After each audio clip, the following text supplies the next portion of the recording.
Hello class 11।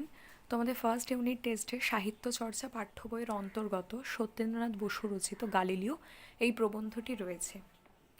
আলোচ্য প্রবন্ধের সত্যেন্দ্রনাথ বসু বিশ্ববিজ্ঞানী গালিলিওর যে ব্যক্তিগত জীবন, কর্মজীবন এবং তার যে বিজ্ঞান সাধনা এবং তার ব্যক্তি জীবনের যে শেষ পরিণতি ইত্যাদি বিষয়ে যতটা সম্ভব সংক্ষিপ্তভাবে এবং সঠিক তথ্য দিয়ে এই প্রবন্ধটি রচনা করেছেন। এর আগে আমরা দেখলাম যে গালিলিও যে কর্মজীবন, সেই কর্মজীবন শুরু হয়ে গেছে এবং তিনি টলেমীয় যুগে অবস্থান করেও কিন্তু মূলত কোপারনিকাস বিশ্ববিন্যাসের যে তত্ত্ব বা বিশ্ববিন্যাস সম্পর্কে যে মতবাদ দিয়েছেন, সেই মতবাদের প্রতি যেন তার কোথাও বিশ্বাস রয়েছে এবং সে সম্পর্কে, সেই বৈপ্লবিক মতবাদ সম্পর্কে তিনি বিভিন্ন ক্ষেত্রে তার যুক্তি খাড়া করে সে সম্পর্কে বক্তৃতা দিচ্ছেন, সে সম্পর্কে মানুষের মনের মধ্যে বিশ্বাস তৈরি করার চেষ্টা করছেন। এবার দেখব 1609 সালে ঘটল এক নতুন ব্যাপার। তাহলে ইতিপূর্বে আমরা দেখেছি যে পাডুয়া বিশ্ববিদ্যালয়ে তার 18 বৎসরের শিক্ষকতা জীবন কেটে গেছে এবং ভেনিসের সরকার খুশি হয়ে তার শিক্ষকতার মেয়াদ আরও 6 বছর বাড়িয়ে দিয়েছে। এবং সেখানেই দেখলাম যে 1609 সালে একটা নতুন ব্যাপার ঘটল। কী নতুন ব্যাপার?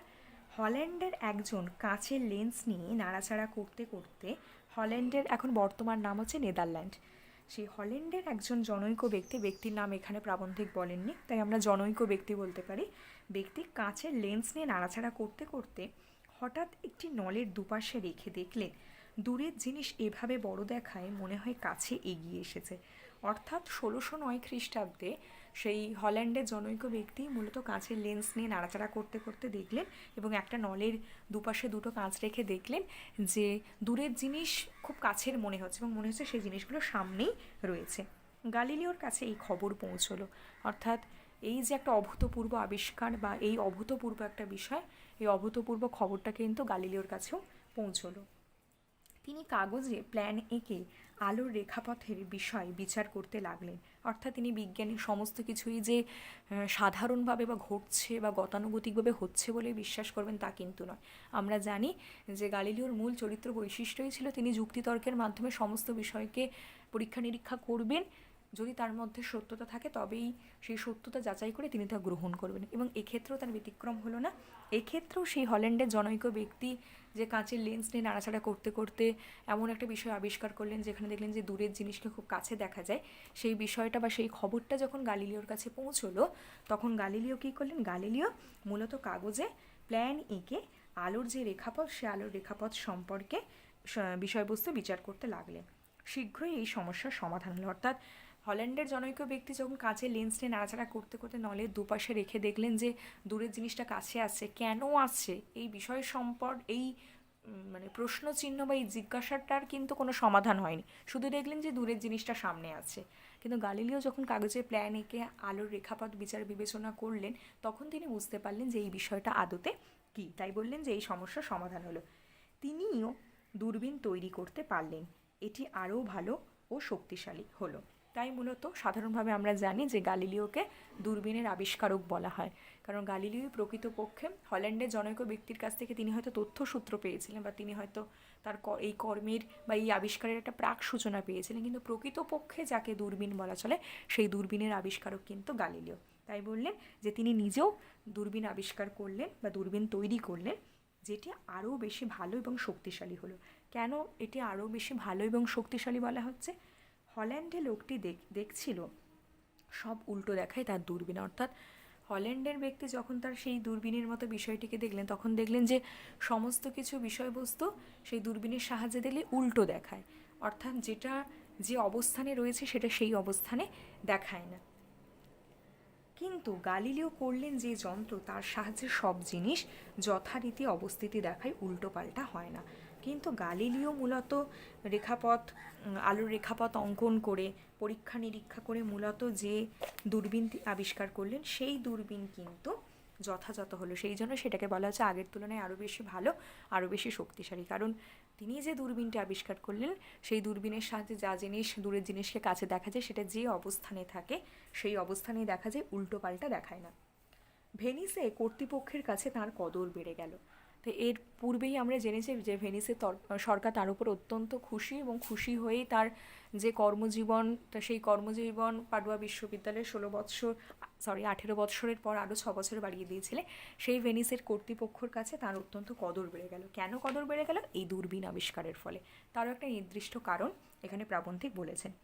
সমুদ্রপথে ভেনিসের নৌবাহিনী তখন ঘুরে বেড়ায়, নানা দেশ থেকে পণ্য সংগ্রহ করে এনে ইউরোপে নানা স্থানে বেচাকেনা করে বাণিজ্যে বসতি লক্ষ্যে। অর্থাৎ সমুদ্রপথে আমরা জানি যে ইটালির ভেনিস অত্যন্ত সমৃদ্ধশীল একটি নগর। সেই ভেনিসের নৌবাহিনীরা তখন ঘুরে বেড়াচ্ছে এখানে ওখানে। কী সূত্রে ঘুরে বেড়াচ্ছে? নানা দেশ থেকে বিভিন্ন রকমের পণ্য সামগ্রী সংগ্রহ করছে, এবং পণ্য সামগ্রী সংগ্রহ করে তারা ইউরোপের নানা স্থানে সেগুলিকে বেচাকেনা করছে বাণিজ্যে বসতি লক্ষ্যে। আমরা জানি যে বাণিজ্যের মাধ্যমেই মূলত ব্যবসা বাণিজ্যের যে শ্রীবৃদ্ধি, সেই শ্রীবৃদ্ধি ঘটে। রূপকথার স্বপ্নপুরীর মতো তখন ভেনিস শহরের সম্পদ, অর্থাৎ রূপকথায় যেরকম সম্পদের প্রাচুর্য থাকে, একই রকমভাবে ইটালির যে ভেনিস, সেখানেও কিন্তু সেই রূপকথার মতনই চারিদিকে সম্পদের প্রাচুর্য লক্ষ্য করা গিয়েছিল। মধ্যে মধ্যে এই নৌবহরকে শত্রুপক্ষের আক্রমণ থেকে আত্মরক্ষা করতে হতো। অর্থাৎ যখন জলপথে নৌকার সাহায্যে ব্যবসা বাণিজ্য হচ্ছে, তো সেখানে শত্রুপক্ষের আক্রমণ প্রায়ই আসতো, এবং শত্রুপক্ষের হাত থেকে নিজেদেরকে আত্মরক্ষা করতে হতো, তাদের ব্যবসা বাণিজ্যের বিষয়গুলোকে লক্ষ্য রাখতে হতো। আগে থেকে শত্রুকে দেখা গেলে যুদ্ধের প্রস্তুতি যথাসময়ে করা সম্ভব। অর্থাৎ আগে থেকেই যদি কোনো শত্রু আক্রমণ করছে ইত্যাদি বিষয়বস্তু সম্পর্কে যদি জ্ঞাত হওয়া যায় বা পূর্বসূত্র পাওয়া যায়, তাহলে মূলত শত্রুপক্ষের আক্রমণকে সহজেই রক্ষা করতে পারা যাবে। যার জন্য আগে থেকে শত্রুকে দেখা গেলে যুদ্ধের প্রস্তুতিও খুব ভালোভাবে নেওয়া যাবে। তাই কর্তৃপক্ষ ভাবলে এই দূরবীন সব জাহাজেই বসাতে হবে। অর্থাৎ গ্যালিলিও যে দূরবীন আবিষ্কার করলেন, সেই গ্যালিলিও আবিষ্কৃত যে দূরবীন, যেখানে দূরের জিনিসকে সঠিক অবস্থানে মূলত কাছে দেখায়, সেই বিষয়কে, সেই দূরবীনকে প্রত্যেকটি জাহাজে বসাতে হবে। তাহলে কি হবে? তাহলে দূর থেকে যদি কোনো শত্রুপক্ষ সেই জাহাজকে আক্রমণ করতে আসে, অর্থাৎ শত্রুপক্ষ যদি তাদের সেই জাহাজকে আক্রমণ করে, তাহলে অনেক দূর থেকে সেই তারা সূত্র বা পূর্ব খবর তারা পেয়ে যাবে, যার ফলে তারা নিজেদেরকে আত্মরক্ষারও যথাযথভাবে করতে পারবে। তাই গালিলিওর উপর ভার পড়ল দূরবীন জোগাড় করা। অর্থাৎ গালিলিও যেহেতু দূরবীন তৈরি করছেন, তাই গালিলিওর ওপরই ভার পড়ল। ভেনিসের কর্তৃপক্ষ তাকে ভার দিলেন যে ভেনিসে যতগুলি নৌবহরের ব্যবসা বাণিজ্যের জন্য জাহাজ রয়েছে, সেই প্রত্যেকটি জাহাজে একটি করে দূরবীন বসানো হবে, এবং যতগুলো দূরবীনের প্রয়োজন সেই সমস্ত দূরবীন তৈরি করার দায়িত্বভার এসে পড়ল গালিলিওর ওপর। গালিলিও রাজি হলেন। বাড়ি হয়ে উঠল ফ্যাক্টরি কারুশালা। অর্থাৎ একসঙ্গে একাধিক দূরবীন তৈরি করছেন, খুব স্বাভাবিক, সেখানে বাড়িটি আর বাড়ি রইল না, সেটা ফ্যাক্টরি কারুশালা হয়ে উঠল। সেখান থেকে প্রচুর দূরবীন বিক্রি হতে লাগলো। তৈরির সঙ্গে সঙ্গে যন্ত্রেরও নানা উন্নতি হলো। নতুনগুলি হলো আগের চেয়ে অনেক বেশি শক্তিশালী।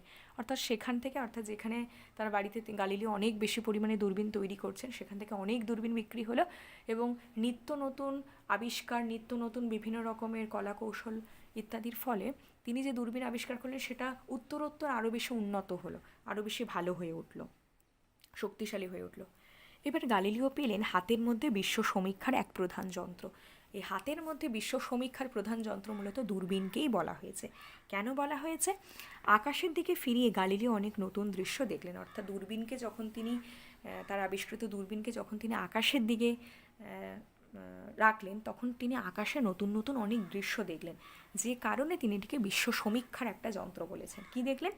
তার আগে এসব মানুষের কল্পনার অতীত ছিল। অর্থাৎ দূরবীন আবিষ্কারের আগে পর্যন্ত আকাশে দূরবীন দিয়ে যে এত কিছু বিষয় লক্ষ্য করা যায়, এত দৃশ্য দেখা যাবে, সাধারণ মানুষ কল্পনা করতে পারবে না, সে কথাই বলা হয়েছে। কি কি দেখলেন আকাশে? চাঁদের পাহাড়, ছায়াপথের মধ্যে লক্ষ লক্ষ তারার সমাবেশ চোখে ধরা পড়ল। আবার এলো নতুন নতুন উপগ্রহের খবর। আমাদের পৃথিবীকে প্রদক্ষিণ করে একটি মাত্র চন্দ্রমা। গালিলিও দেখলেন বৃহস্পতি গ্রহে 4টি উপগ্রহ ঘুরছে। তখনকার দিনে অর্থাৎ এই যে দূরবীনকে বিশ্ব সমীক্ষার একটা প্রধান যন্ত্র বলা হয়েছে, তার একটা নির্দিষ্ট কারণও কিন্তু এখানে প্রাবন্ধিক দেখালেন।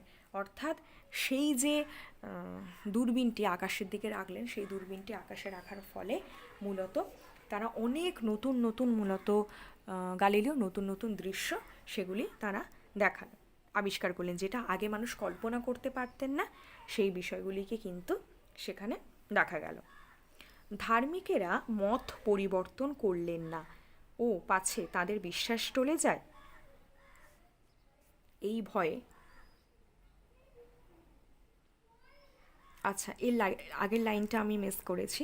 তখনকার দিনে ধার্মিক পণ্ডিতেরা এসব বিশ্বাস করতে চাইলেন না। তারা ভাবলেন এইভাবে কোপার্নিকাসের বিশ্ববিন্যাসের সপক্ষে যুক্তি সংগ্রহ করে গালিলিও অন্যায় করছেন। অর্থাৎ গালিলিও তো টলিমি যুগে অবস্থান করে টলিমির যে জ্যোতির্বিজ্ঞান সম্পর্কে, বিশ্ববিন্যাস সম্পর্কে যে মতবাদ, যেখানে বলা হচ্ছে পৃথিবী স্থির, সূর্য তার চারপাশে ঘুরছে, সেই মতবাদকে গালিলিও গ্রহণ করলেন। উপরন্তু কোপার্নিকাস যা বললেন, অর্থাৎ সৌরজগতের কেন্দ্রবিন্দু সূর্য হলো স্থির এবং পৃথিবী তার চারপাশে ঘুরছে, এই মতবাদকেই গালিলিও গ্রহণ করলেন।